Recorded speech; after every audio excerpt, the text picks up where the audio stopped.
Bonjour à tous, alors on se retrouve dans cette vidéo pour que je vous explique à quoi sert un tableau de numération. Donc il faut bien retenir ce nom parce que vous allez l'utiliser tout au long de votre scolarité. Ça va beaucoup vous aider dans les exercices de numération.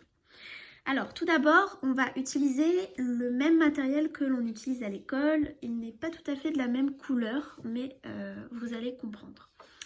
Alors, à l'école, on utilise donc ces petites choses pour parler d'unité. Donc ça, vous savez que ça correspond, si par exemple on dit que ce sont des bonbons, j'ai 2 bonbons. Ce qui correspond donc dans le langage des mathématiques à 2 unités. Lorsque je mets ces bonbons ensemble, que je forme donc un paquet de 10, donc que je les empile tous ensemble, cela me donne une dizaine. Donc là, on remarque bien que j'ai bien 1, 2, 3, 4, 5, 6, 7, 8, 9, 10. 10 bonbons.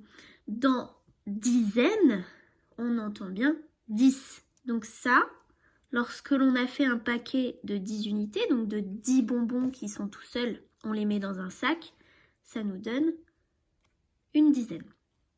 Donc là, ça ce sont les dizaines. Ça, ce sont les unités seules. Et lorsque l'on met 10 paquets de 10 bonbons, donc ça, j'en mets 10, ça me donne 3, 4, 5, 6, 7, 8, 9, 10. Ça me donne ce qu'on appelle une centaine.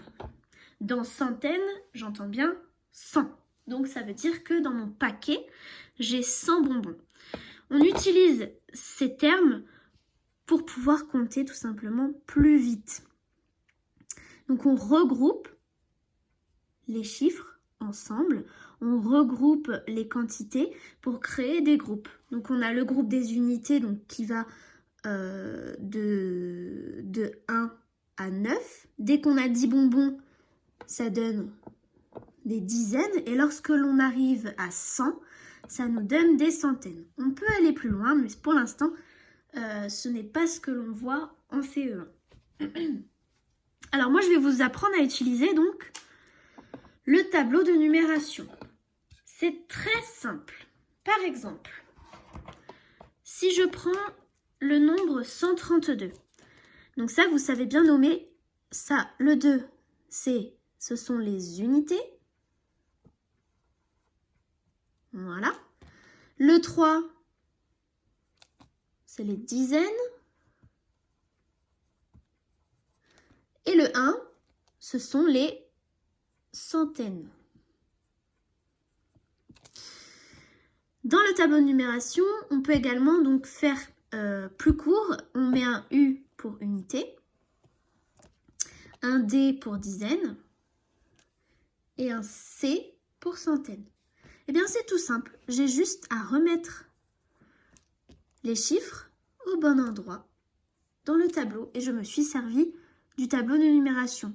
Ça me permet de bien constater que les unités, j'en ai 2, que les dizaines, j'en ai 3 et que les centaines, j'en ai 1.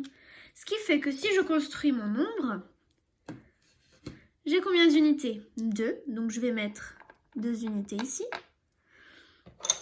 J'ai 3 dizaines, donc je vais mettre 3 paquets de 10 bonbons. Et j'ai une centaine.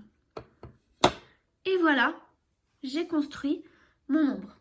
Et je me suis servi du tableau de numération. Vous entraînez, vous allez donc faire ces exercices. Alors je regarde les consignes avec vous. Voici les cartes nombres que Lisa et Samy ont reçues. Colorie les nombres identiques de la même couleur. Eh bien c'est simple.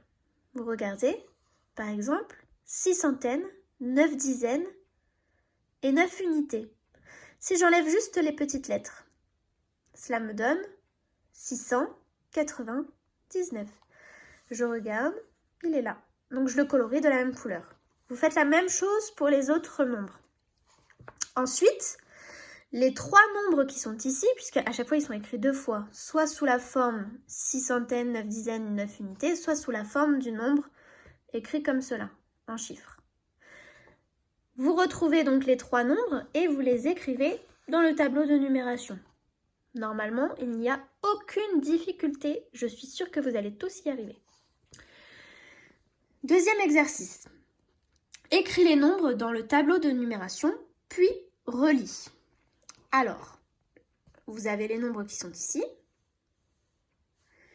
Attention, regarde ce que le petit lapin te dit. Il te dit, n'oublie pas, un chiffre par case. Donc, vous réécrivez tous les nombres qui sont ici. Ensuite, vous avez des petits points. Il faut les relier à l'écriture qui est la bonne.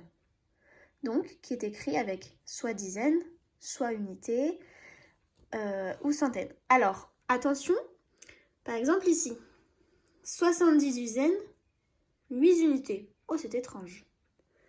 Tout simplement, si je prends les deux chiffres ensemble, 13 dizaines, je lis la dernière case, ça me donne bien 13 dizaines. Et dans 13 dizaines, j'ai une centaine et 3 dizaines. Exercice 3. Écris les nombres dans le tableau. Donc là, c'est exactement le même exercice. Vous réécrivez donc les nombres ici. Et ensuite, vous l'écrivez de la bonne manière. Donc, c'est-à-dire en chiffres. Sans les centaines, les dizaines et les unités. Voilà, donc vous faites simplement ces 3 exercices. Et normalement, vous ne devriez avoir aucun problème car c'est vraiment une notion très très simple mais qui est très importante car elle va vraiment vous servir.